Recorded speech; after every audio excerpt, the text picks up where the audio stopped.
मैं Surendra Kumar Prem sir अलोली YouTube channel पर आप सभी प्यारे छात्रों को पुनः स्वागत करता हूं। आपने मेरा पहला वीडियो देखा होगा जिसमें मैंने वर्ण प्रकरण के पार्ट 1 डाला। उसके बाद पार्ट 2 वर्ण प्रकरण के, उसके बाद पार्ट 3 वर्ण प्रकरण के। आज मैं आप लोगों के बीच इंग्लिश जिसमें ट्रांसलेशन एवं ग्रामर की चर्चा करूंगा। इंग्लिश जिसका हिंदी अर्थ अंग्रेजी होता है। इंग्लिश जिसका हिंदी अर्थ अंग्रेजी होता है। यदि आपको इंग्लिश सीखना है तो इसके लिए 2 टॉपिक का ज्ञान होना बहुत जरूरी है। यदि आपको इंग्लिश सीखना है यानी अंग्रेजी सीखना है तो आपको 2 टॉपिक का ज्ञान होना बहुत जरूरी है। सबसे पहला ट्रांसलेशन और दूसरा ग्रामर। सबसे पहला ट्रांसलेशन और दूसरा ग्रामर। ट्रांसलेशन, इसमें आप हिंदी से अंग्रेजी करेंगे, पुनः अंग्रेजी से हिंदी करेंगे। और ग्रामर में जो ट्रांसलेशन में आप प्रयोग करेंगे किसी भी वर्ब का या किसी भी सब्जेक्ट का या किसी भी ऑब्जेक्ट का, उसका सही प्रयोग आप ग्रामर में जानेंगे। तो सबसे पहले ट्रांसलेशन की बात करते हैं। तो ट्रांसलेशन में मुख्य रूप से 3 जो होता है टॉपिक को ध्यान में रखना पड़ता है। मुख्य रूप से सबसे पहला टॉपिक वर्ब टू बी और दूसरा टॉपिक वर्ब टू हैव और तीसरा टॉपिक वर्ब टू डू। यानी पहला टॉपिक हम जानेंगे इसमें वर्ब टू बी, दूसरा टॉपिक जानेंगे वर्ब टू हैव और तीसरा टॉपिक जानेंगे वर्ब टू डू। तो वर्ब का काम क्या होता है, वर्ब आपको क्या करवाता है, इसको थोड़ा सा ध्यान रखेंगे हम लोग। वर्ब जो होता है ये आपको डिनोट्स करवाएगा किसी भी एक्शन को, किसी भी इवेंट को अथवा किसी भी स्टेट को। तो वर्ब यानी वर्ब का हिंदी अर्थ होता है क्रिया और ट्रांसलेशन का हिंदी अर्थ होता है अनुवाद। ग्रामर का हिंदी अर्थ होता है व्याकरण। इंग्लिश का हिंदी अर्थ होता है अंग्रेजी। तो इंग्लिश पढ़ने के लिए ट्रांसलेशन की नॉलेज होना बहुत जरूरी है। इसके साथ साथ ग्रामर का भी नॉलेज होना बहुत जरूरी है। तो ट्रांसलेशन में आप पहले 3 टॉपिक को पढ़ेंगे और ये तीनों टॉपिक बहुत ही महत्वपूर्ण है। सबसे पहला टॉपिक आपका हो जाएगा वर्ब टू बी, दूसरा टॉपिक हो जाएगा वर्ब टू हैव और तीसरा टॉपिक हो जाएगा वर्ब टू डू।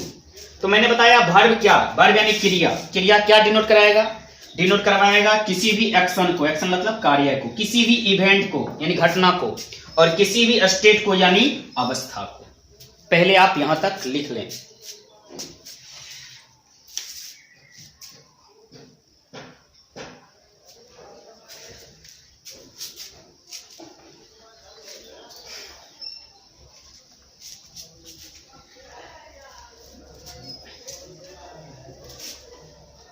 तो सबसे पहले जो होता है, मैंने बोला ट्रांसलेशन के 3 टॉपिक्स की नॉलेज होना बहुत जरूरी है। ट्रांसलेशन के 3 टॉपिक्स की कौन कौन से टॉपिक्स हैं पुनः मैं चर्चा करता हूं। सबसे पहला टॉपिक हो जाता है वर्ब टू बी, दूसरा टॉपिक हो जाता है वर्ब टू हैव और तीसरा टॉपिक है वर्ब टू डू। तो इन 3 टॉपिक्स में सबसे पहले टॉपिक की अगर मुझे करना है तो वह टॉपिक है वर्ब टू बी। तो याद रखिएगा हम लोग ऐसा भी बोल सकते हैं यूज ऑफ टू बी, यानी टू बी का प्रयोग, यूज ऑफ टू बी का प्रयोग। तो सबसे पहले जान लीजिए कि जिस तरह वर्ब का हिंदी अर्थ होता है क्रिया, ठीक उसी प्रकार बी का हिंदी अर्थ होना, बनना या रहना होता है। यानी बी का हिंदी अर्थ क्या हो जाता है आपका, बी का हिंदी अर्थ हो जाता है होना, बनना, रहना। यानी होना होता है पहला, दूसरा बनना होता है और तीसरा रहना होता है। तो पहला आपका हो गया होना और दूसरा हो गया बनना और तीसरा हो गया रहना। हाँ याद रखिएगा, आप जो होता है वर्ब टू बी के अंतर्गत, वर्ब टू बी के अंतर्गत कुल मिला के जो होता है, कुल मिला के छह लेसन्स का अध्ययन करेंगे। वर्ब टू बी के अंतर्गत कुल मिला के 6 लेसन्स का अध्ययन करेंगे, यानी 6 चीज सीखेंगे जो होता है 6 लेसन्स वर्ब टू बी के अंतर्गत। वर्ब टू बी के अंतर्गत तो कुल मिला के 6 लेसन सीखेंगे। सबसे पहला पार्ट क्या हो जाएगा इसमें जान लीजिए। पहला पार्ट का नाम use of am, is and are, पहला हो जाएगा टॉपिक। ठीक है, ये पहला टॉपिक हो जाएगा। इसको अगर टेंस के अंतर्गत रखा जाए तो टेंस 3 प्रकार के होते हैं। टेंस कितने प्रकार के होते हैं, तो टेंस 3 प्रकार के होते हैं, प्रेजेंट टेंस, पास्ट टेंस और future tense. Present tense, past tense और फ्यूचर टेंस। तो इसमें जो होता है पहला टेंस आ जाएगा आपका जो होता है प्रेजेंट टेंस,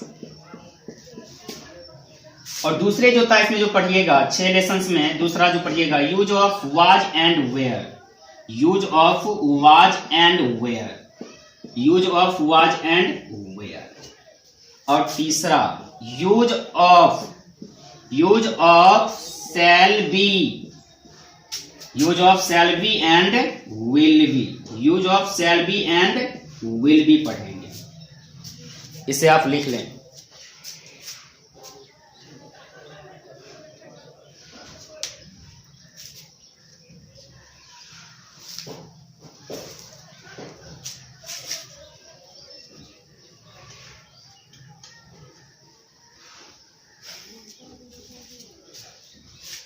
तो हम लोग बोले थे वर्ब टू बी के अंतर्गत 6 लेसन्स को पढ़ेंगे, जिसमें यहाँ पर 3 लेसन्स की मैंने चर्चा की है। पहला लेसन्स का नाम क्या हो जाएगा, use of am, is and are, present tense के अंतर्गत आएगा। Use of was and were, ये पास्ट टेंस के अंतर्गत आएगा। Use of shall be and will be, ये फ्यूचर टेंस के अंतर्गत आएगा। चौथा टॉपिक जानिए, use of am, is and are, use of am, is and are, use of am, is and are with infinitive, with infinitive, with infinitive, with infinitive. अब देखिए ये infinitive, infinitive किसे बोलते हैं, किसी भी वर्ब के पहले, किसी भी एक्शन वर्ड के पहले आप टू लिख दीजिए, उसको इन्फिनेटिव बोलते हैं। जैसे कुछ देख लीजिए, जैसे यहाँ गो, गो मतलब जाना, कम, कम का मतलब आना, इट मतलब खाना, स्पीक, स्पीक मतलब बोलना। ये फिलहाल जो होता है इन्फिनेटिव नहीं है, लेकिन जैसे इसके पहले टू लगा देंगे तो ये इन्फिनेटिव हो जाएगा। To go, to come, to eat, to speak. यानी जो होता है टू गो हो गया, टू कम हो गया, टू ईट हो गया, टू स्पीक हो गया, ये इन्फिनेटिव हो गया। किसी भी एक्शन वर्ड के पहले आप जैसे टू लिखते हैं ना तो उसको बोलते हैं इन्फिनेटिव बोलते हैं। तो गो से पहले मैंने क्या लिखा, टू लिखा, कम से पहले क्या लिखा, टू लिखा, इट से पहले क्या लिखा, टू लिखा, स्पीक से पहले क्या लिखा, टू लिखा। तो चैप्टर का नाम क्या हुआ, चौथा नाम use of am, is and are with infinitive. ठीक उसी प्रकार पांचवा चैप्टर नाम जानेंगे, use of was and were, use of was and were with infinitive, with infinitive, with infinitive। अब यहां पर भी वही बात है, इन्फिनेटिव कैसे पकड़ेंगे, एक्शन वर्ड के पहले यदि हम टू लिख देते हैं, जैसे कि यहां देखिए to go, to come, to eat, to speak है, तो इन्फिनेटिव हो गया जो होता है। इसे आप लिख लें।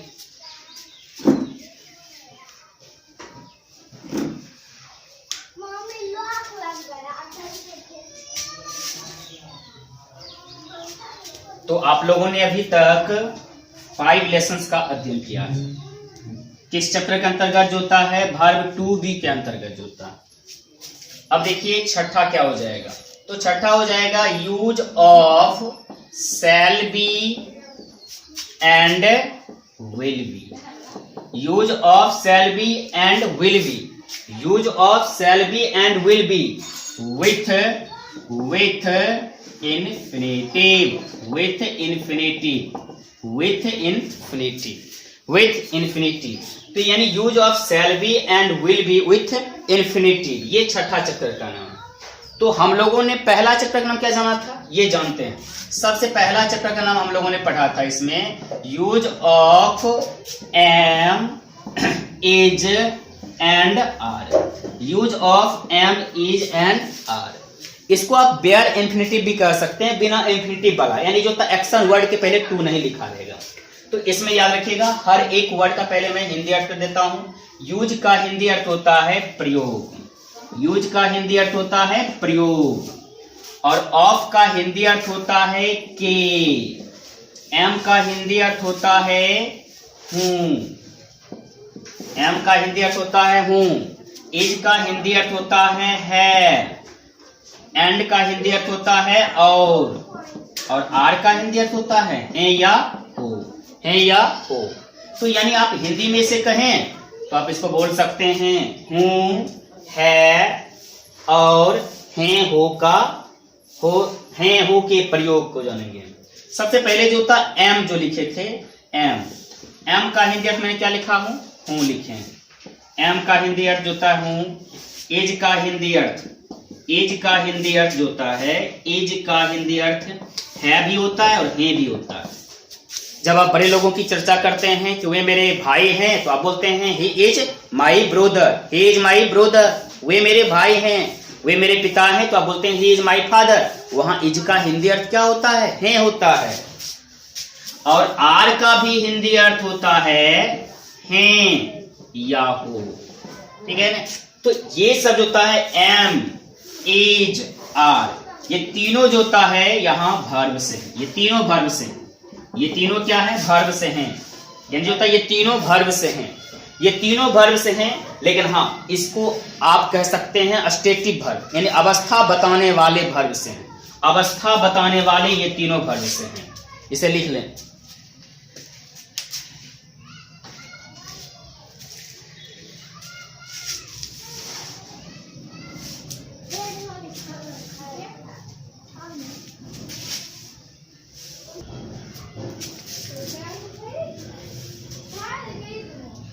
हम लोग जो होता है अभी अध्ययन कर रहे थे कि एम, इज और आर के प्रयोग को जानेंगे, आर के प्रयोग यानी अभी हम लोग सीखेंगे एम, इज और आर के प्रयोग के बारे में, एम, इज और आर के प्रयोग के बारे में। एम का प्रयोग कहाँ किया जाता है, इज का प्रयोग कहाँ किया जाता है और आर का प्रयोग कहाँ किया जाता है। तो सबसे पहले समझिए, आई के साथ, आई के साथ एम का प्रयोग किया जाता है, आई के साथ एम का प्रयोग किया जाता है, आई के साथ एम का प्रयोग किया जाता है, आई के साथ एम का प्रयोग किया जाता है। आई के साथ बोलने का मतलब आई एम, ठीक है ना। सेंटेंस को कैसे शुरुआत करेंगे, स्टार्टिंग करेंगे आई एम, आई बोलेंगे, एम भी बोलेंगे। आई एम पुअर मतलब मैं गरीब हूं, आई एम रिच यानी मैं अमीर हूं, आई एम ऑनेस्ट मैं ईमानदार हूं। दूसरा, दिस के साथ, डैट के साथ, ही के साथ, सी के साथ, इट के साथ, this, that, he, she, it के साथ एज का प्रयोग किया जाता है, एज का प्रयोग किया जाता है, एज का प्रयोग किया जाता है। This, that, he, she, it के साथ एज का प्रयोग किया जाता है, एज का प्रयोग किया जाता है। आप इससे बोल सकते हैं this is, that is, he is, she is, it is. क्या क्या बोलिएगा, this is, that age, he age, she is it is, यानी आप बोलिएगा दिस, यानी जो था बोलिएगा दिस एज, दैट एज, फिर बोलिएगा he is, she is, it is, यानी this is, that is, he is, she is, it is. तीसरा समझिए, आर के प्रयोग के बारे में जानते हैं। वे के साथ, यू के साथ, दे के साथ आप बोल सकते हैं वी, यू, दे के साथ, वी, यू, दे के साथ आर का प्रयोग किया जाता है, आर का प्रयोग किया जाता है। तो यहां आप क्या किए, अध्ययन किए कि हम एम का प्रयोग किस सब्जेक्ट के साथ करेंगे, एज का प्रयोग किस सब्जेक्ट के साथ करेंगे और आर का प्रयोग किस सब्जेक्ट के साथ करेंगे। तो आपने क्या जाना, आई के साथ एम का प्रयोग किया जाता है, दिस के साथ, डेट के साथ, ही के साथ, सी के साथ, इट के साथ एज का प्रयोग किया जाता है। जैसे कि this is, that is, he is, she is, it is. We के साथ, यू के साथ, दे के साथ आर का प्रयोग किया जाता है। इसे लिख लें।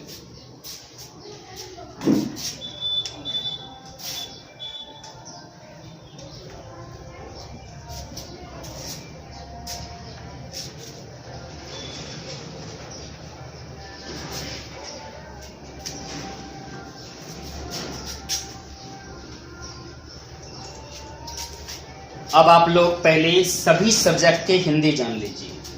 सबसे पहला मैंने लिखा आई, आई का हिंदी अर्थ होता है मैं।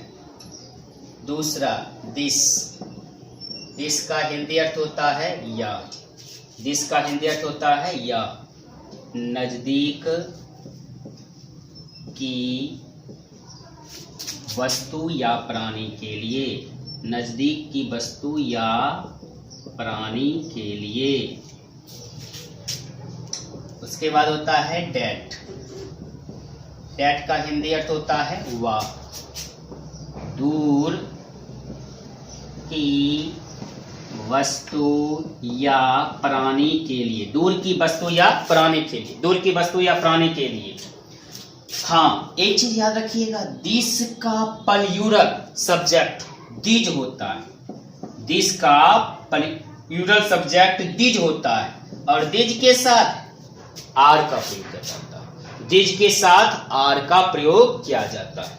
दिज का हिंदी जान लीजिए, ये या ये सब, ये या ये सब, इसमें भी वही हो जाएगा, नजदीक की वस्तु या प्राणी के लिए। और उसके बाद दैट का प्लूरल सब्जेक्ट हो जाता है दोज, दोज, दोज के साथ आर का प्रयोग होगा। दोज का हिंदी अर्थ हो जाएगा वे या वे सब, वे या वे सब, इसमें भी दूर की वस्तु या प्राणी के लिए प्रयोग होगा। उसके बाद ही का हिंदी अर्थ होता है वाह, और शाब्दिक अर्थ में अगर बोला जाए तो वे एक भी होता है। ही का हिंदी अर्थ होता है वाह या वे, किसके लिए, किसी भी जो होता है बॉय के लिए, यानी जो आप कह सकते हैं मैस्कुलिन जेंडर के लिए, पुल्लिंग के लिए, ठीक है, पुल्लिंग के लिए, पुरुष जाति के लिए ऐसा बोल सकते हैं। उसके बाद जो होता है सी का हिंदी अर्थ होता है वह या वे एक, सी का हिंदी अर्थ होता है वह या वे एक। ये होता है किसी भी गर्ल के लिए यानी स्त्रीलिंग के लिए, किसी भी गर्ल के लिए यानी स्त्रीलिंग के लिए। और इट का हिंदी अर्थ हो जाएगा यह या वह हो जाएगा, यह या वह हो जाएगा, ठीक है ना। तो आप इसमें क्या बोलिएगा, नपुंसक लिंग बोल दीजिए, नपुंसक लिंग यानी निर्जीव बोल सकते हैं जिसको। एवं छोटे छोटे जीव जंतु के लिए, छोटे छोटे जीव जंतु, कीड़े मकोड़े के लिए, छोटे छोटे जीव जंतु एवं कीड़े मकोड़े के लिए लिख लीजिए इसे आप।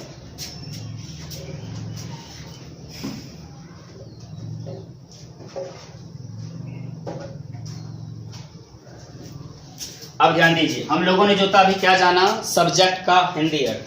आई का हिंदी अर्थ होता है मैं, दिस का हिंदी अर्थ होता है यह, किसके लिए? नजदीक की वस्तु या प्राणी के लिए।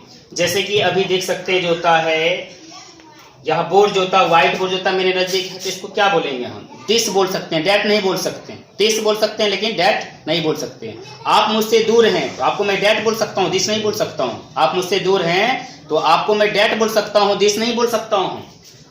और याद रखिएगा दिज, दिज का हिंदी अर्थ क्या होता है? ये या ये सब।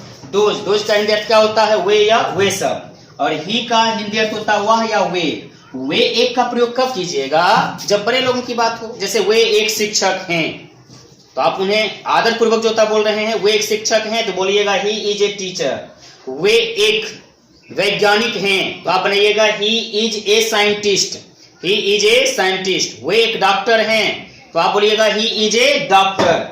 और वाह, सी मतलब वह होता है किसी घर के लिए, स्त्रीलिंग के लिए। हाँ, वे एक भी होता है। जैसे वे एक नर्स हैं तो आप बनाइएगा she is a nurse, she is a nurse बनाइएगा।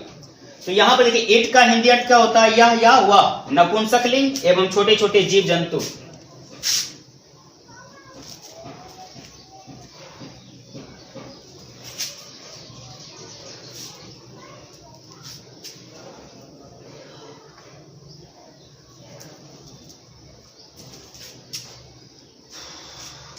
अब देखिए, अब बचा हुआ क्या क्या बच गया आपका? जो होता है वी हो गया। वी का हिंदी अर्थ होता है हम या हम लोग, हम या हम लोग, ठीक है। वी का हिंदी अर्थ क्या होता है? हम या हम लोग होता है। तो वी के साथ जो होता है आर का प्रयोग करते हैं। वी आर रेडी, हम लोग तैयार हैं। वी आर पुअर, हम लोग गरीब हैं। उसके बाद हो जाता है यू। यू का हिंदी अर्थ तुम भी होता है, आप भी होता है। और ये किसके लिए? सिंगुलर यदि होता लेकिन प्लूरल हो तब यू का हिंदी अर्थ हो जाएगा तुम लोग या आप लोग, तुम लोग या आप लोग। और दे, THEY, दे का हिंदी अर्थ होता है वे या वे लोग। दे का हिंदी अर्थ क्या हो जाएगा? वे या वे लोग। तो वी के साथ, यू के साथ, दे के साथ किसका प्रयोग किया जाता है? मैंने अभी तुरंत बताया। वी के साथ, यू के साथ, दे के साथ जो होता है आर का प्रयोग किया जाता है। अब देखिए थोड़ा सा संक्षेप में मैं लिख देता हूं। आप आई के साथ एम बोलते हैं, वी के साथ आर बोलते हैं, वी के साथ आर बोलते हैं, यू के साथ आर बोलेंगे, ही के साथ इज, सी के साथ इज, इट के साथ इज और दे के साथ आर। आप जब ट्रांसलेशन बनाना स्टार्ट करेंगे तो आप देखेंगे कि जब भी आप जो होता है आई लिख रहे हैं अफर्मेटिव में तो आई के साथ एम लिख रहे हैं, वी लिख रहे हैं तो वी के साथ आर लिख रहे हैं, यू लिख रहे हैं तो यू के साथ आर लिख रहे हैं, ही लिख रहे हैं तो ही के साथ इज लिख रहे हैं, और सी लिख रहे हैं तो सी के साथ इज लिख रहे हैं, इट लिख रहे हैं तो इट के साथ इज लिख रहे हैं, और दे लिख रहे हैं तो दे के साथ आर लिख रहे हैं। यानी आप इसे लिखेंगे भी और बोलेंगे भी इसी तरह। I am, we are, you are, he is, she is, it is, they are. ये सबसे ज्यादा बेसिक कॉन्सेप्ट है जो आप कर रखिएगा। इसको आपको याद रखना पड़ेगा। आई एम मतलब मैं हूं, वी आर मतलब हम हैं या हम लोग हैं, यू आर मतलब तुम हो, आप हैं या तुम लोग हो या आप लोग हैं, ही इज मतलब वह है या वे एक हैं, सी इज मतलब वह है या वे एक हैं, इट इज मतलब या है या वह है, और दे आर मतलब वे हैं या वे लोग हैं, वे हैं या वे लोग हैं। तो आपने जाना कि एम का प्रयोग किसके साथ किया जाता है? तो आई के साथ है। और आर का प्रयोग किसके साथ किया जाता है? तो वी के साथ है। और आर का प्रयोग किसके साथ किया जाता है? यू के साथ। इज का प्रयोग ही के साथ, इज का प्रयोग जो होता है सी के साथ, इज का प्रयोग इट के साथ, और आर का प्रयोग दे के साथ। तो इस तरह हम यहां बोल सकते हैं कि आई के साथ एम का प्रयोग करेंगे, ठीक है, आई के साथ एम का प्रयोग करेंगे। वी हो गया, यू हो गया, दे हो गया, दिज हो गया, दिज हो गया, दोज हो गया, इसके साथ हम लोग आर का प्रयोग करेंगे। उसके बाद जो होता है हम लोग ये भी जान लेंगे, ही के साथ, सी के साथ, इट के साथ, दिस के साथ डेट के साथ इज का प्रयोग करेंगे, डेट के साथ इज का प्रयोग करेंगे। आप लोग इसे लिख लें।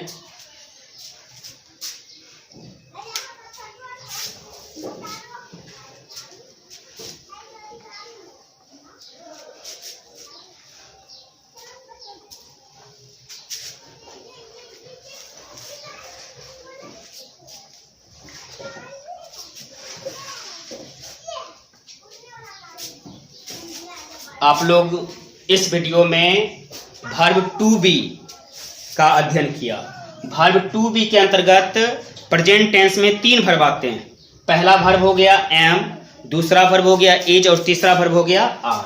यानी पहला वर्ब की बात मैंने क्या किया, एम की, और दूसरे वर्ब की बात क्या किया, इज की, और तीसरे वर्ब की बात क्या किया, आर का। यानी पहला वर्ब आपका एम हो गया, दूसरा हो गया इज और तीसरा हो गया आर। तो याद रखिएगा इसके साथ कौन कौन से सब्जेक्ट आते हैं, आपने यह भी अध्ययन किया। क्या एम के साथ आई आता है, इज के साथ ही हो गया, सी हो गया, इट हो गया, दिस हो गया और डैट हो गया। ठीक है, दिस यानी ही हो गया, सी हो गया, इट हो गया, दिस हो गया, डैट हो गया। आर के बारे में हम लोगों ने क्या पढ़ा, आर के साथ कौन कौन आता है, वी हो गया, यू हो गया, दे हो गया, दिज हो गया, दूज हो गया। यानी एक तरह की आपकी पढ़ाई हो गई। यानी एम किसके साथ लिखेंगे, आई के साथ, यानी आई एम बोलेंगे, ही इज बोलेंगे, सी इज बोलेंगे, इट इज बोलेंगे, दिस इज बोलेंगे, डैट इज बोलेंगे। ठीक है ना। और उसके बाद क्या बोलेंगे, वी आर बोलेंगे, यू आर बोलेंगे, दे आर बोलेंगे, दीज आर बोलेंगे और दोज आर बोलेंगे। याद रखिएगा एक तरह का आपका काम जो होता है आज का खत्म हो गया। तो प्यारे छात्रों याद रखिएगा, धन्यवाद के साथ एक चीज कहना चाहूंगा, इजाफा नहीं इनाफा नहीं, इजाफा नहीं इनाफा नहीं, मुनाफा भी नहीं चाहिए। इजाफा नहीं इनाफा नहीं, मुनाफा भी मुझे नहीं चाहिए। केवल इस चैनल को सब्सक्राइब करें, लाइक करें और शेयर करें।